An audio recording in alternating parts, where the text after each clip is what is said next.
Cherry ব্লসমের অরিজিনটা Japan থেকে, but ভ্যানকুভারে আসে 1930-র দিকে, যখন জাপান সরকার কিছু চেরি ব্লসমের গাছ গিফট করে। সেই থেকেই ভ্যানকুভারের রাস্তা, পার্ক এবং সকল গার্ডেনে ফুটে ওঠে চেরি ব্লসম।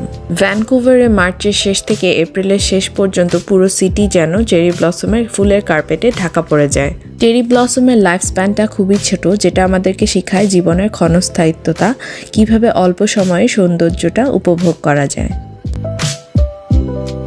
আমরা স্ট্যানলি পার্কে বসে এই অপরূপ সৌন্দর্য উপভোগ করছিলাম এবং এরপর একটু কফি ব্রেকের জন্য আমরা কফি নিয়ে নিই। এরপর চলে যায় ভ্যানকুভারের আইকনিক বিচ ইংলিশ বে বিচে, যেটা হচ্ছে প্যাসিফিক ওশিয়ান মানে প্রশান্ত মহাসাগরের কোস্টে। এভরি ইয়ার এখানে সেলিব্রেশন অফ লাইট ফায়ারওয়ার্কস হয় জুলাইয়ের দিকে। রাতের দিকে আমরা চলে যাই ইউনিভার্সিটি অফ ব্রিটিশ কলাম্বিয়ার ক্যাম্পাসটা দেখতে। ইউবিসির ক্যাম্পাসটা খুবই সুন্দর। আজকের দিনটা এভাবে শেষ হলো। আগামীকাল যাব বিসির হুইসলার সিটিতে, which is another beautiful place.